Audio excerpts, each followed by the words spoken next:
우리는 지금 계속해서 오직 복음을 믿음으로 받아들이고 하나님의 백성으로서 이 땅에 살아가고 있는 성도들이 이 땅 가운데서 어떻게 살아가야 하는지에 대해서 함께 말씀을 계속 나누고 있는 중입니다. 먼저 우리가 살펴봤던 말씀은 성도의 삶을, 이 땅에서 살아가는 성도의 삶을 포괄적으로 설명해 주면서 모든 부분에 있어서 예배자의 삶이 되어야 한다라는 것에 대해서 함께 말씀을 나누었죠. 주일날 이렇게 모여서 하나님 앞에 예배 드리는 이 예배뿐만이 아니라 우리의 삶의 현장 가운데서도 하나님께서 기쁘시게 받으실 만한 예배가 되도록 그러한 삶을 살아야 한다고 첫 번째로 말씀해 주었습니다. 그리고 난 다음에 우리가 생각한 말씀이, 그러면 성도들과 함께 살아갈 때 어떻게 하면 될까? 성도들 말고 믿지 않는 사람들과 또 함께 살아갈 때 어떻게 하면 될까에 대해서도 함께 말씀을 나누었습니다. 먼저 성도들과 함께 살아갈 때 어떻게 지내면 된다 그랬어요? 각자 믿음의 분량에 맞게끔 생각하고 믿음의 분량에 맞게끔 봉사하고 헌신하면 된다 그랬죠. 자기 믿음의 분량이 요만큼인데 이따만큼을 감당하려고 애를 쓰면 나도 힘들어지고 주위에 있는 모든 사람들까지 다 힘들어져요. 나의 믿음의 분량이 이만큼이면 이만큼에 맞게끔 섬기고 봉사하고 함께 지내기 위해서 노력해 가면 돼요. 하나님께서 요만큼의 그 믿음의 분량에 맞게끔 합당하게 헌신하는 모습을 기쁘시게 받아주실 겁니다. 그렇게 하고 교만하지 마라. 성도들끼리 살아갈 때도 잘난 체 하거나 교만하면 모든 관계들이 다 깨어지잖아요. 자원해서 합력하여 교회를 세워가라. 그렇게 세워갈 때 서로에게 모난 부분이 보일 거야. 그러니까 서로 사랑으로 품어주고 인내해주고 배려해주고 섬겨주라. 여러분, 이것이 성도들과 함께 살아갈 때 우리가 어떻게 해야 하는지에 대해서 바울이 권면해 준 말씀이었습니다. 그리고 또 믿지 않는 자들과 섞여서 살아갈 때는 크게 두 부분에서 얘기해 줬죠. 모든 사람과 화목하게 지내라. 여기서 말하는 모든 사람은 어떤 사람까지 다 포함하고 있었죠? 나를 핍박하는 자들, 나에게 악을 행하는 자들, 나의 원수들, 그들조차도 화목하게 지내기 위해서 성도들은 노력해야 돼. 그리고 또 선으로 악을 이겨야 돼. 그들이 나에게 악을 행했다고 너도 그들에게 똑같이 악을 행하면 안 돼. 선으로 악을 이겨. 여러분, 이것이 믿지 않는 자들과 함께 살아갈 때 어떻게 살아야 하는지에 대해서 원리적인 부분으로 바울이 우리에게 준 권면이었죠. 근데 우리는 이렇게 살 수 없잖아요. 선으로 악을 이기기 위해서 시도해 봤는데 이미 우리는 실패의 쓴잔을 마셨잖아. 어떻게 이것이 가능하다 그랬죠? 우리 힘으로는 안 되지만 이 모든 것들을 능히 이겨내시고 우리 가운데 승리를 허락해 주신 삼위 하나님과 동행함으로 이것들이 가능하다 그랬어요. 모든 사람들과 화목하게 지내는 것, 그리고 선으로 악을 이기는 것, 이 모든 것들이 하나님과 동행하는 삶 가운데서 가능하게 될 것입니다. 저와 여러분들이 이런 모습으로 이 땅 가운데서 살아갈 수 있었으면 좋겠습니다. 오늘은 성도가 그러면 국가에 대해서는 어떤 태도를 취해야 하는지에 대해서 함께 말씀을 나누려고 합니다. 여러분, 지금 지난 몇 년 동안 3년 4년 정도 쭉 지나오면서 여러분, 성도들이 국가에 대한 생각들 제대로 가지고 있는 모습을 보신 적이 도대체 얼마나 있는지 물어보고 싶어요. 목사들이 국가에 대해서 올바른 생각을, 성경적으로 올바른 생각을 가지고 있는 모습을 여러분들은 얼마나 보셨습니까? 저분이 가지고 있는 저 생각이 국가에 대한 진짜 성경적인 생각이구나, 나는 저 모습을 따라가야겠다 라고 생각 드셨던 부분들이 있었어요? 여러분, 저는 솔직하게 그런 부분들 찾아보기가 너무 힘들었어요. 세계사를 살펴보면 종교와 국가가 서로 어떤 태도를 취하느냐에 따라서 굉장히 많은 문제들이 야기됐던 것을 확인할 수 있습니다. 여러분, 세계사를 공부해 보셨으니까 여러분 조금이라도 기억나는 것들이 있을 거예요. 국가가 종교를 탄압한 때도 있었죠. 핍박했어요.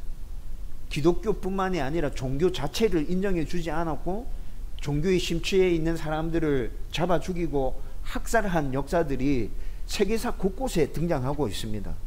이것뿐만이 아니라 중세 유럽의 역사를 살펴보면 종교가 국가 권력 위에서 좌지우지하는 모습들도 우리는 확인할 수 있었죠. 여러분, 중세 유럽에서는 기독교가 국가의 종교로 공인되어져 있었기 때문에 종교인들이 가지고 있는 권력이 국가 권력을 가진 사람들보다 더 막강했어요. 여러분, 종교 권력을 가진 사람들이 국가 권력을 좌지우지했다는 것, 우리는 역사 공부를 하면서 다 확인했던 바잖아요. 제가 방금 말씀드렸던 것은 양극단으로 치우친 부분에 대해서 우리가 확인할 수 있는 바를 말씀드렸어요. 국가가 종교를 탄압하든지 종교가 국가 권력자들을 좌지우지하든지 양극단에 치우친 모습들이 세계 역사 가운데 다 드러났죠. 중간 선상에 나타나는 모습들은 없었을까요? 국가와 종교가 서로 뒤를 봐주면서 이익을 취했던 적은 물론 있었겠죠. 여러분, 대표적인 예가 바로 313년에 콘스탄티누스에 의해서 로마의 기독교가 정식 종교로 인정되었습니다. 여러분, 콘스탄티누스가 기독교를 정식 종교로 인정해 줄 때가 바로 종교와 국가가 서로 뒤를 봐주고 있을 때였던 것입니다. 여러분, 이렇게 종교와 국가가 서로 어떤 태도를 취하냐에 따라서 서로 원수가 되기도 하고 서로 손을 잡고 서로의 뒤를 봐주기도 했다는 것이죠. 여러분, 그렇다면 지금 여러분들이 살아가고 있는 이 대한민국 안에서 종교와 국가는 서로 어떤 관계 가운데 놓여 있다고 생각하십니까? 종교와 국가가 어떤 관계 가운데 놓여 있어야 성경적으로 올바른 모습이라고 여러분들은 생각하십니까? 여러분, 이런 부분에 대해서 생각할 때 제가 좀 전에도 말씀드렸는데 성경적으로 제대로 된 모습을 교회가, 목사가 제대로 보여주고 있지 못하다는 생각을 너무 많이 하고 있어요. 성도임에도 불구하고 자기가 가지고 있는 정치적인 이념이나 자기가 지지하고 있는 정치인에 따라서 가지고 있는 생각이 손바닥 뒤집어지듯이 확확 바뀌죠. 여러분, 이렇게 성도들이 정치인과 국가에 대해서 태도를 확확 바꾸는 데 있어서 목사들이 아주 큰 영향을 차지했다고 생각하고 있습니다.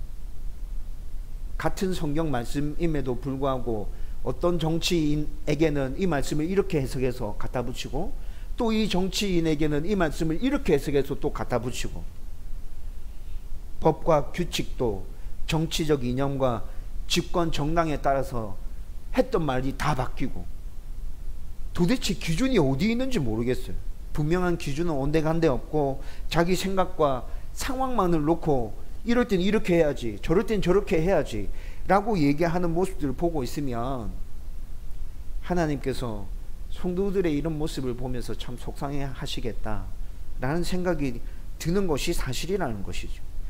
여러분, 지금 대한민국의 상황이 이렇기 때문에 성경에서 성도가 국가에 대해서 어떤 태도를 취해야 하고 국가는 백성들에게 어떻게 영향력을 행사해야 하는지에 대해서 정확하고 분명하게 살펴볼 필요가 충분히 있다고 생각합니다. 저와 여러분들이 이 땅 가운데서 정말 하나님의 백성답게 잘 살아가기를 원한다면 국가에 대한 성경적인 이 생각도 바르게 세우고 올바르게 이 세상 가운데 국민으로서 그렇게 살아갈 수 있기를 주님의 이름으로 축원드립니다. 우선 성도는 자신의 이념과 생각에 상관없이 국가 조직과 권력을 인정해야 한다고 말씀해 주고 있습니다. 여러분, 1절 2절 말씀해 보면 각 사람은 이렇게 시작하고 있죠. 위에 있는 권세들에게 복종하라고 말씀합니다. 그리고 이 권세는 어디에서 나왔다고 말씀하고 있죠? 지금 하나님께로부터 이 권세들이 나왔다고 얘기하고 있는 거예요. 여러분, 여기서 권세들에게 복종하라고 얘기할 때 이 권세들을 우리가 취사 선택할 수 있다고 지금 바울이 권면하는 것처럼 보이십니까? 아니요. 이 권세들에 대해서는 우리가 취사 선택할 수 없습니다. 우리가 보기에는 불의한 권력자들이 있습니다. 그렇죠? 악을 행하는 정치인들이 있습니다. 여러분, 그런 사람들에게조차 다 포함해서 그 권세들을 인정해 주라고 지금 바울은 우리에게 권면해 주고 있습니다. 복종하라고 얘기하는데, 여러분, 이 복종하라는 말을 헬라 원어로 살펴보면 억지로 복종하는 것이 아니라 자원함으로 자발적으로 복종해 주라는 단어를, 헬라 단어를 쓰고 있어요. 여러분, 이렇게 얘기해 주는 근거는 도대체 어디서 나오는 겁니까? 지금 좀 전에 말씀드렸잖아요. 1절과 2절에서 권세들에게 복종하라고 얘기하면서 이 권세들이 누구로부터 나왔다고요? 하나님께로부터 나왔다고. 하나님께로부터 나왔다. 니네들이 싫어하는 그 권력자들의 그 권위가 하나님이 주신 거야. 그러니까 너는 네가 마음에 들지 않는다 하더라도 그 권세자들을 인정해 줘야 돼. 여러분, 지금 이것이 1절과 2절의 바울의 권면이라는 것이죠. 여러분, 이렇게 하지 않을 때 2절의 말씀 가운데 어떻게 얘기합니까? 그러므로 권세를 거스르는 자는 누구의 명을 거스리는 것이라고요? 하나님의 명을 거스리는 것. 그래서 그 거스리는 자들에게 뭐가 임해요? 심판이 임해요. 여러분, 이 심판이 임한다고 할 때, 심판이 임한다, 이거 헬라어 문법상으로 보면 미래형으로 쓰여져 있습니다.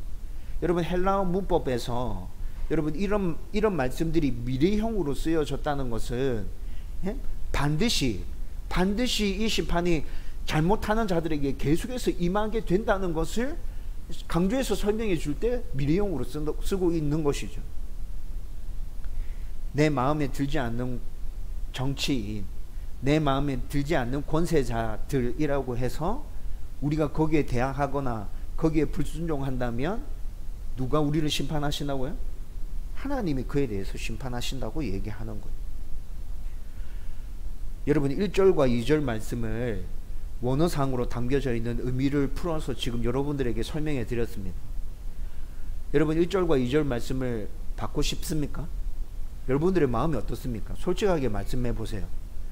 여러분, 1절과 2절 말씀이 이런 의미를 담고 있는 것이라고 하면 여러분, 당장 거부감부터 생기지 않아요? 손 들고 싶잖아요. 목사님, 할 말 있습니다. 목사님, 안 좋은 정치인들도 너무 많아요. 지 마음대로 하는 사람들 너무 많아요. 백성을 탄압하고 핍박하는 사람들 너무 많아요. 그런데 그런 사람들한테 어떻게 자원함으로 복종하고 그들을 섬길 수 있어요? 그들을 인정해 줄 수 있어요? 그들이 자기의 권력과 자기의 욕심을 채우기 위해서 만든 그 악법도 인정하면서 우리는 그냥 그들을 따라가야 되는 것입니까? 구약에 나타났던 선지자들이 왕과 방백들, 치리자들을 대상으로 해서 신랄하게 비판하면서 그들의 잘못을 지적했던 것들은 모두 다 잘못된 것들이에요. 하나님의 말씀을 순종하지 않는, 하나님의 말씀을 위반하는 것들이었습니까? 정부가 예배나 전도나 종교적인, 정상적인 종교 활동을 방해하는 것에 대해서도 우리는 순종하고 따라가야 되나요?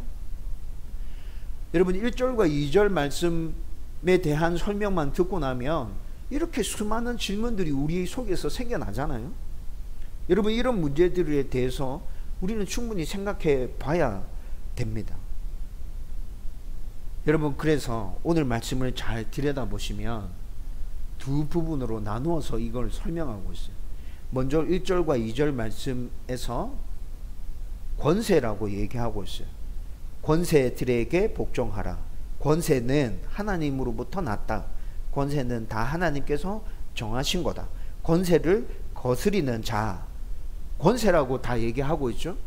여러분, 여기서 얘기하고 있는 이 권세가 어떤 의미를 담고 있는 것인지에 대해서 우리는 분명하게 알아야 1절과 2절 말씀도 받아들일 수 있다는 거예요. 헬라어로 살펴보면 여기서 말하는 권세는 사람을 지칭하는 것이 아닙니다.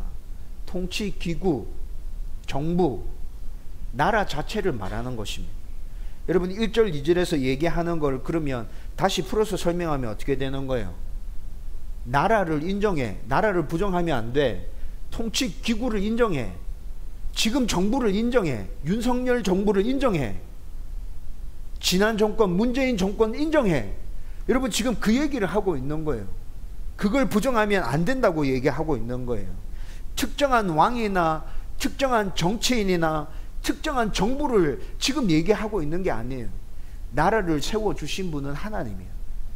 조직 자체를 만들어주신 분은 하나님이에요.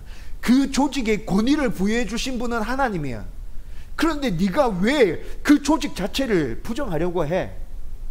그건 안 돼 라고 지금 1절과 2절이 얘기해 주고 있는 것이라고. 여러분 로마서 13장 1절에서 7절 말씀을 주석하면서 도널드 데이튼이라는 아주 탁월한 신학자가 이런 말을 했어요. 형편없는 정부보다 더 나쁜 것이 있는데 무정부 상태를 지지하는 것이다. 여러분 형편없는 정부, 도널드 데이튼이라는 학자가 형편없는 정부라고 얘기할 때 이 정부는 어떤 정부를 얘기하는 걸까요? 생각해 볼 수 있겠죠? 네. 독재자들, 학살자들. 여러분 이런 사람들은 차라리 그 사람들이 나라를 다스리는 것보다는 나라 자체를 그냥 아예 와해시켜 버리는 게 낫지 않나? 라는 생각을 우리는 하고 있잖아요. 그런 사람들한테 나라를 맡기느니 차라리 나라가 없는 게 좋겠어. 여러분 그런데 도널드 데이튼이라는 학자는 뭐라 얘기하고 있어요? 형편없는 정부보다 더 나쁜 것이 있는데 무정부 상태를 지지하는 것이다. 통치기구, 정부, 그 권위에 순종하기를 거부하는 것은 곧 무정부 상태를 지지하는 행동이다. 여러분 이 학자가 이렇게 얘기했어요. 여러분 이 학자의 이런 설명은 지금 로마서 13장 1절과 2절의 말씀에 근거해서 바른 설명이라고 저는 생각합니다.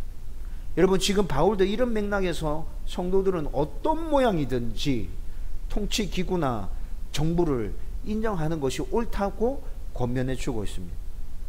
바울이 왜 이렇게 권면하는 거예요? 1절에서 그 근거가 어디서부터 나왔다고요?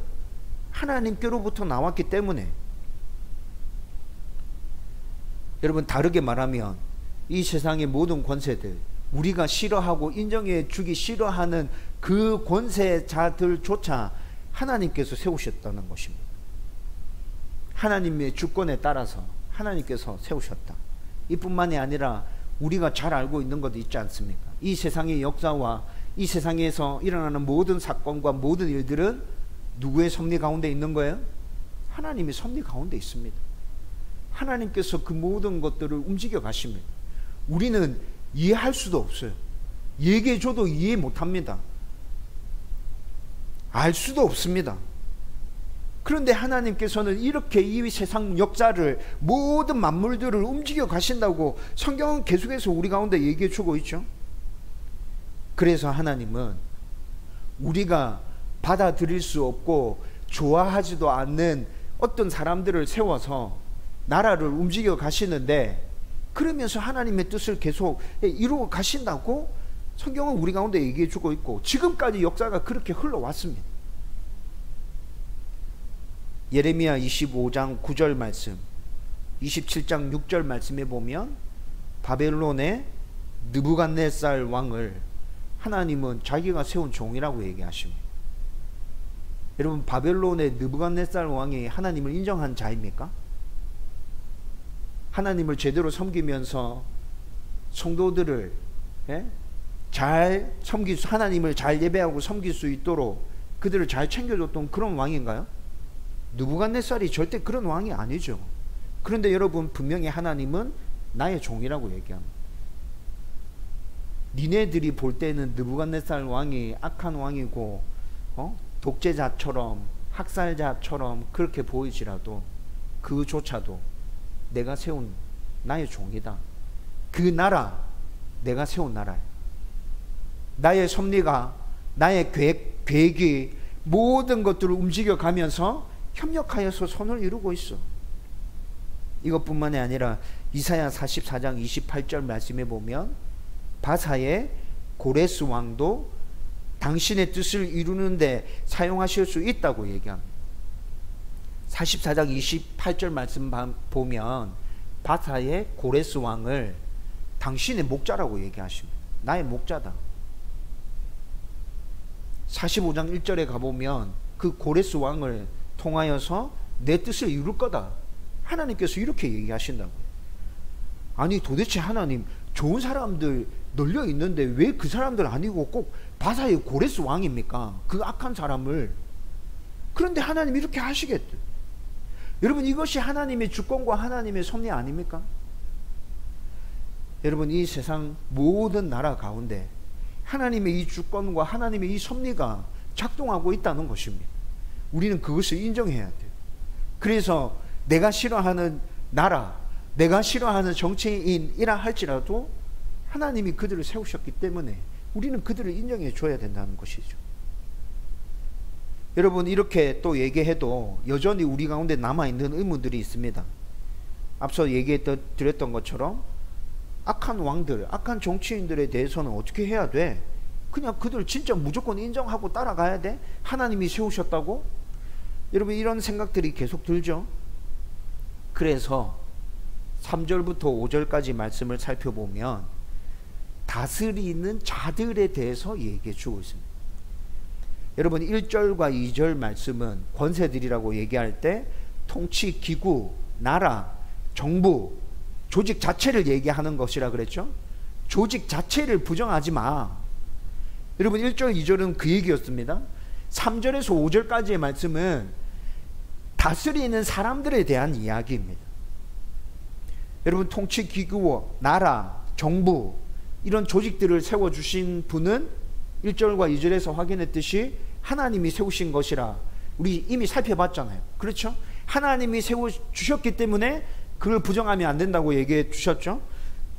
그러면 또 다스리는 자들은 누가 세우신 거예요? 다스리는 자들 역시 하나님께서 세우셨습니다. 그래서 우리는 그들도 인정해 줘야 됩니다. 그런데 문제가 있어요. 다스리는 자들, 사람에게는 죄의 본성이 남아 있어서 하나님이 그를 세우시고 권위를 허락해 주시고 하나님의 뜻에 합당하게 잘 다스려 봐 라고 얘기했음에도 불구하고 그 사람이 하나님의 뜻에 순종해요, 안 해요? 순종 안 할 때가 정말 많아요.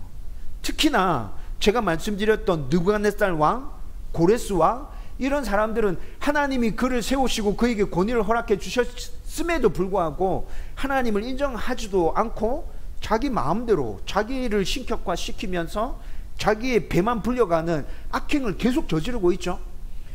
여러분, 이런 자들에 대해서 도대체 어떻게 하란 말인 거야. 여러분, 이런 생각이 우리들 가운데서 계속해서 든다고요. 그래서 다스리는 자는 어떻게 백성을 다스려야 하는지에 대해서 3절과 5절 말씀에 포괄적으로 지금 설명해 주고 있어요. 여러분, 여기서 중요한 건 4절 말씀에 나타납니다. 4절 말씀. 4절 말씀에 보면 두 번이나 그는 하나님의 사역자라고 얘기해요. 그는 하나님의 사역자다. 여러분, 이게 무슨 얘기예요? 다스리는 자조차도 하나님을 믿지 않는다 할지라도 다스리는 자조차도 하나님이 세우신 사역자다 는 말인 거죠.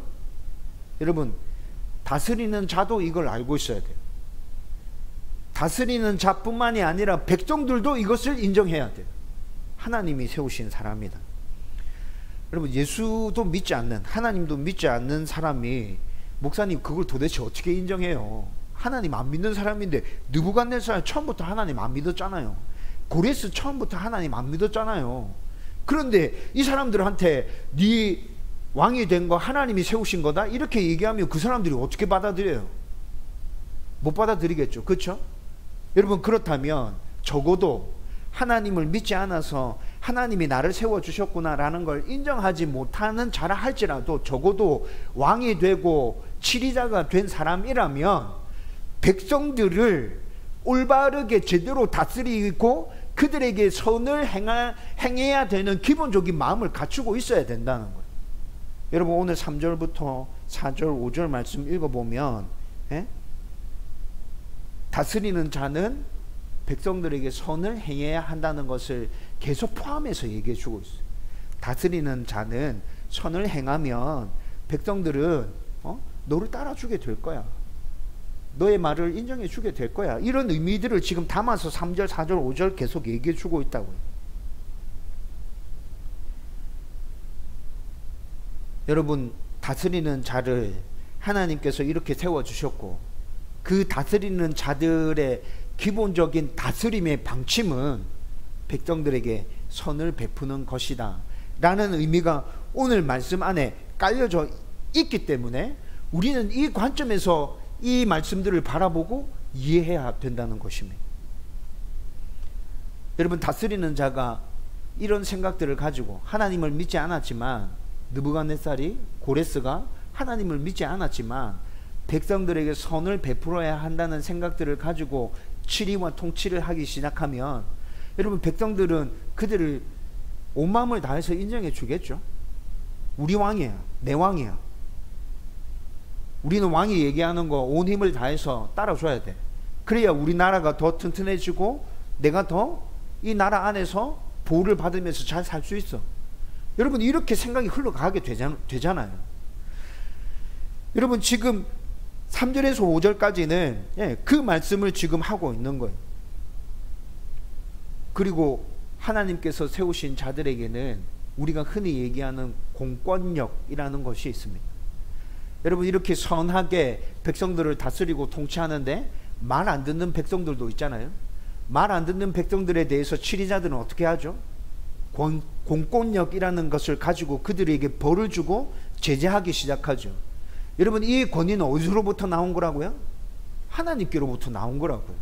여러분, 그래서 우리가 통치자들의 말을 따라줘야 되고, 그들의 말을 합당하고 정당한 말에 따라주지 않을 때 그들이 우리를 제재를 가하고 벌을 내리는 것에 대해서 두려워할 줄도 알아야 되고 무서워할 줄도 알아야 된다는 거예요.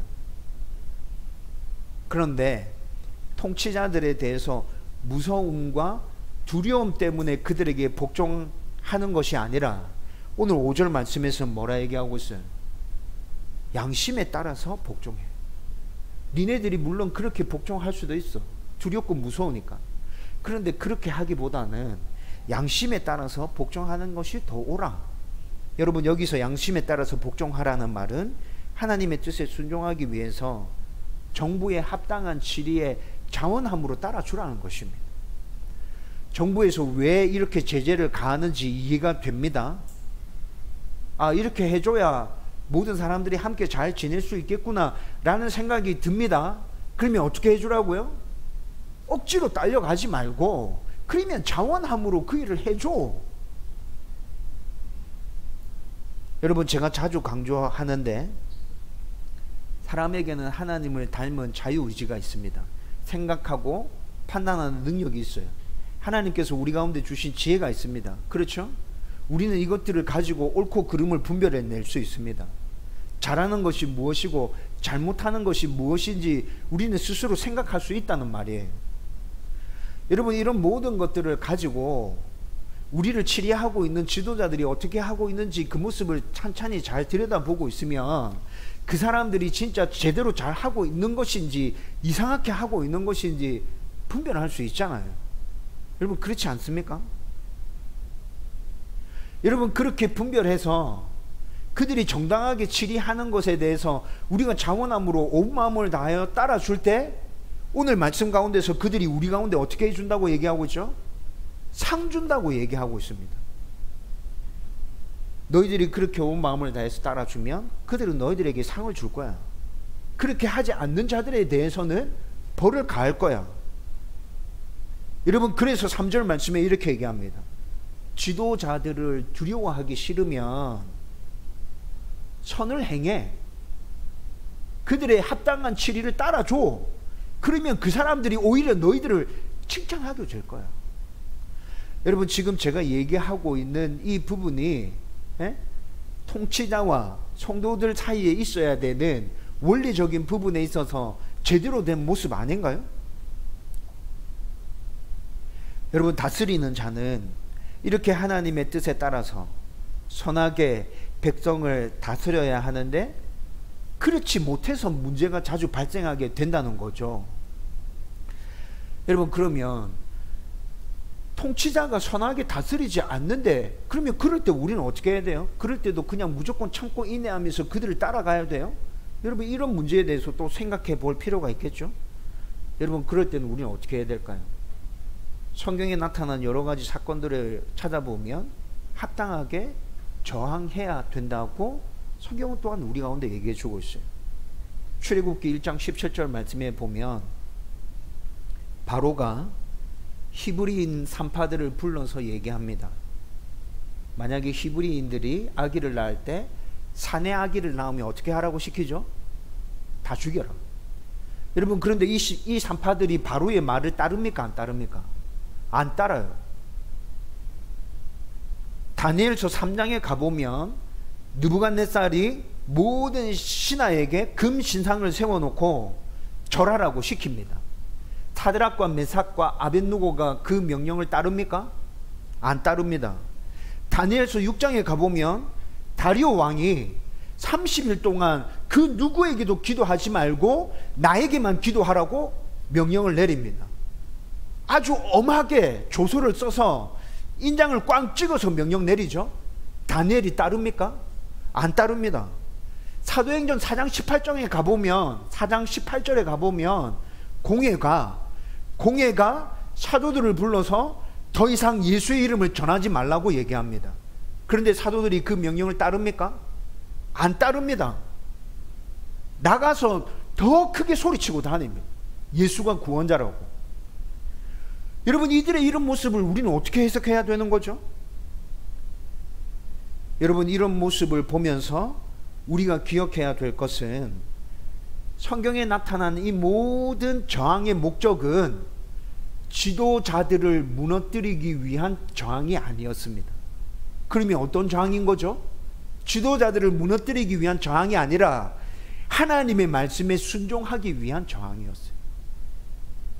여러분, 이들이 단지 하나님의 말씀에 순종하겠다는 생각을 가지고 하나님의 말씀에 위배되는 명령을 내렸을 때 "No, 아니요, 저는 그렇게 할 수 없어요 라고 얘기했던 것이라고. 여러분, 이 사람들은 이렇게 얘기할 때 자기가 죽을 수 있다는 걸 알았을까요? 몰랐을까요? 알았을 거예요. 히브리 산파들이 바로의 명을 거역하고 사내 아기들을 살리면 여러분, 며칠 지나고 난 다음에 금방 그 모습들이 나타나겠죠. 바로가 다시 산파들을 불러서 니네들 왜 살렸냐고 추궁하면서 죽이라고 명령하면 어떻게 되는 거예요? 충분히 일어날 수 있는 일인 거잖아요. 사드락과 메삭과 아벳느고, 다니엘, 느부갓네살과 다리오의 왕을 정면으로 거부한 이들 살아남을 수 있겠어요? 사도들은 또 어때요? 이때 이 당시에 공회가 가지고 있었던 권력이라면 여러분, 그들을 충분히 죽이고도 남을 수 있었어요. 예수도 죽였잖아, 공회가. 여러분, 이런 사람들 앞에 자기가 죽을 수 있다는 걸 알지만 이들은 그 권세자들을 끌어내리기 위해서 저항한 것이 아니라 하나님의 말씀에 순종하기 위해서 저항했다. 저와 여러분들이, 정부와 권력자들이 하나님의 말씀에 합당하지 않는 치리와 통치 방식으로 우리를 제재하려 한다면 우리는 어떻게 해야 돼요? 그들을 끌어내리려고 하는 것이 아니라 하나님의 말씀에 순종하기 위해서 저항해야 된다는 것입니다. 이것과 함께 또 기억해야 할 것은 여러분, 이렇게 저항할 때 그들은 분명한 확신과 믿음을 가지고 그들과 맞섰어요. 그런데 비폭력적이었고 평화적인 저항이었습니다. 히브리 산파들이, 사드락과 메삭과 아벳느고, 다니엘이, 사도들이 무기를 들고 그들과 맞서지 않았다고. 역사를 살펴보면 다스리는 자 중에서 자기 죄성에 따라서 불법을 저지르면서 잔인하게 통치했던 자들이 역사 곳곳에 나타납니다. 여러분, 지금 지금 로마서를 살펴보고 있죠. 로마서 쓰고 난 다음에 세월 조금 지나고 난 다음에 로마의 네로 황제가 등장합니다. 여러분, 그 네로 황제가 기독교인들을 어떻게 핍박했는지 우리는 수많은 얘기를 들어왔잖아요. 그렇죠? 네로 황제가 지나고 난 다음에 도미티아누스라는 황제가 등장합니다. 여러분, 네로 황제는 어떻게 보면 그 박해가 우발적으로 시작된 거였어요. 로마 대화재로 인해서 계획하지 않고 그냥 우발적으로 이 사건을 무마시키기 위해서 기독교인들에 대해서 책임을 지우고 그들을 무자비하게 박해하고 학살하기 시작했던 거죠. 그런데 도미티아누스 황제는 계획적으로 기독교인들을 학살하기 시작합니다. 여러분, 이런 학살자들이 등장했어요. 히틀러는 어떻죠? 근현대사에 들어와서 히틀러, 유대인 600만 명을 학살한 히틀러. 스탈린은 어떻습니까? 독재자 스탈린, 자기의 권력을 유지하기 위해서 사람을 무지막지하게 짓밟아 버렸던 그 스탈린. 여러분, 우간다에 아민이라는 대통령이 있었습니다. 이 대통령은 자신의 배를 불리기 위해서 아프리카 전역을 휘저어 놓았어요. 수많은 사람들을 죽였습니다.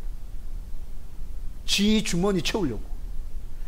여러분, 이런 사람들 계속해서 등장하고 있어요.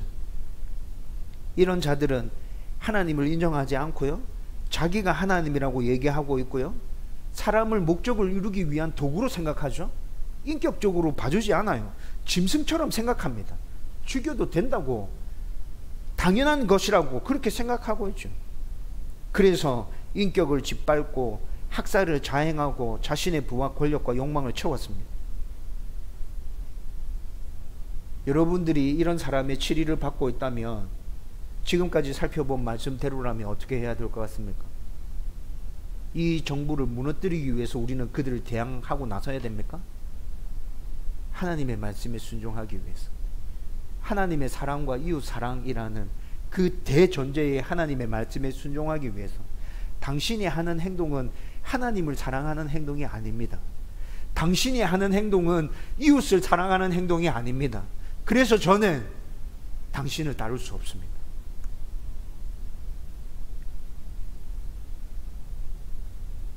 우선은 비폭력적이며 평화롭게 맞서야 합니다. 그런데 또 생각해보면 그렇게 맞서다가 계속해서 죽어나가고 나의 가족들과 나의 성도들과 나와 관련된 모든 사람들이 다 위험에 빠질 수 있는 상황에 처하기도 하겠죠. 정말 신중하게 생각해서 무력으로 맞서야 할 때도 있을 겁니다. 하지만 이럴 때도 오늘 1절과 2절에서 말씀해 주고 있는 것처럼 통치기구 그 자체, 나라 그 자체, 정부 그 자체를 부정하면 안 됩니다. 그때 그 당시에 다스리고 있는 그 사람이 문제인 거예요. 그리고 6절과 7절 말씀을 보면 통치기구와 정부를 인정하고 양심에 따라 복종하는 예로 정당한 세금을 내라고 얘기하고 있죠.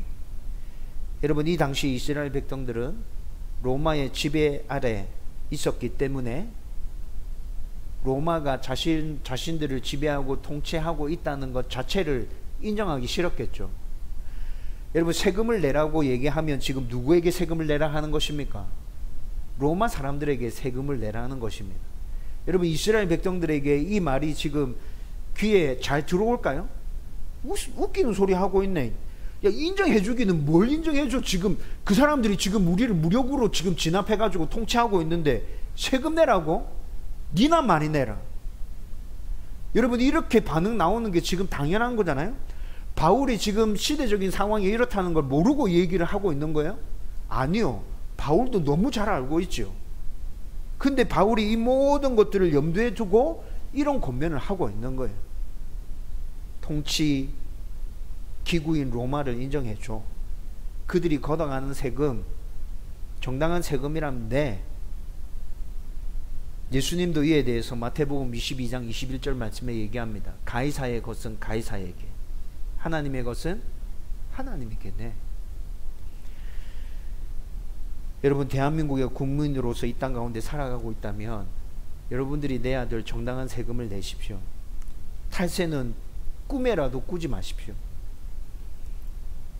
여러분, 우리가 정부와 나라에 대해서 이런 생각을 가지고 살아가려고 노력하고 하나님께서 주신 지혜로 정부가 어떻게 하고 있는지 잘 살펴보고 합당하게 비판하고 또 온당하게 치리하는 부분에 있어서 자원함으로 그들을 따라준다면 하나님의 은혜와 복이 우리들 가운데 차고 넘쳐나게 될 것입니다. 나라와 성도들을 좋은 관계를 맺으면서 함께 대한민국이라는 이 나라를 건강하게 세워갈 수 있을 것이라고, 저와 여러분들이 이런 국가관을 가지고 하나님의 백성으로서 이 나라에서 살아갈 수 있기를 주님의 이름으로 축원드립니다. 여러분, 이제 말씀을 정리하려고 합니다. 끝부분에 이 질문이 진짜 어려운 질문입니다. 진짜 고민이 많이 됐습니다. 여러분, 지금 로마서 13장 1절에서 7절까지의 말씀을 통해서 성도가 나라에 대해서 어떤 생각을 가져야 되는지에 대해서 함께 말씀을 나누었는데, 지금 대한민국 정부에 대해서 여러분들은 어떤 마음과 생각을 가지고 있습니까? 윤석열 정부를 무조건 지지하고 계십니까? 윤석열 정부를 무조건 인정하고 싶지 않습니까? 여러분, 이 정부가 무엇을 잘못하고 있습니까? 무엇을 잘하고 있습니까? 앞에 있었던 문재인 정권은 무엇을 잘했고 무엇을 잘못하고 있습니까? 여러분들이 가지고 있는 주관적인 기준으로 바라보지 말고 객관적인 잣대를 가지고 그것들을 정확하게 보고 있습니까? 그리고 그에 따라서 합당하게 비판하고 합당하게 지지해 주고 있나요? 여러분, 저는 여러분들이 어떤 정치적인 색깔을 가지고 있는지, 정치인 누구를 지지하는지 관심이 없습니다. 여러분들이 그렇게 하는 것은 여러분들의 자유입니다. 하나님이 인정해 주신 여러분들의 자유가 맞습니다. 근데 제가 여러분들에게 부탁드리고 싶은 것은 제대로 된 기준을 가지고 정확하게 보고 계십시오. 아니라고 말하는 것에 대해서 분명한 근거를 가지고 아니라고 말하십시오. 그냥 무조건 내 마음에 들지 않는 정치인이라고 깎아내리지 말고, 지금 정치인들이 하고 있는 모습이 합당하고 온당하다고 생각되시나요? 서로 물고 뜯고 한 나라를 건강하게 세워가겠다고 말하고 있으면서 그렇게 싸우고 있는 모습들 보면 그들의 선동에 따라서 성도임에도 불구하고 자기의 주관과 자기의 판단으로 이렇다 저렇다 말하고 있는 성도들을 바라보고 있노라면 진짜 너무 마음이 아픕니다. 대선 끝나고 난 다음에 수많은 목사님들이 SNS에 나라가 부흥하고 흥왕할 것처럼 글을 올리는 목사님들이 있는가 하면 당장 나라가 망할 것처럼 글을 올리는 목사님들도 있었습니다. 여러분, 그 목사님들 제가 SNS에서 다 차단시켰습니다. 지도자 한 사람으로 인해서 지금 이 시대 상황이 나라가 급격하게 발전하고 나라가 급격하게 무너지고 그런 일 일어나지 않습니다.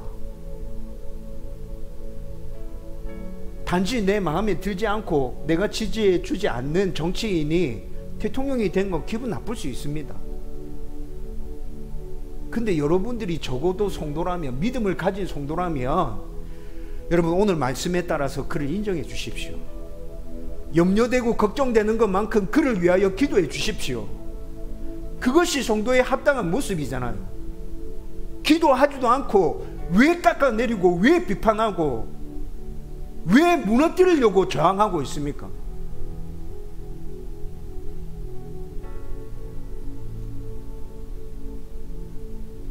여러분, 제가 이렇게 얘기하면 저는 회색주의자 같이 느껴지시죠? 지금 정치인들 다 마음에 들지 않습니다. 그건 분명히 맞습니다. 그런데 저는 회색주의자 아닙니다. 정치에 관심 없는 사람이 아닙니다. 제가 중요하게 생각하는 가치가 있고 그 가치를 이룰 만한 역량이 이쪽이 그래도 조금 더 나은 것 같다 라는 생각을 가지고 지지하는 정당과 지지하는 정치인이 있습니다. 여러분, 그런데 저는 될 수 있으면 분명하고 정확하게 보기 위해서 날마다 노력합니다. 여러분들이 그런 관점을 가지고 나라에 대해서 생각하고 지도자들을 생각하고 기도할 수 있었으면 좋겠습니다. 분명한 국가관을 가지고 함께 하나님의 나라를 이 땅 가운데 세워가는 성도들 되기를 주님의 이름으로 축원드립니다.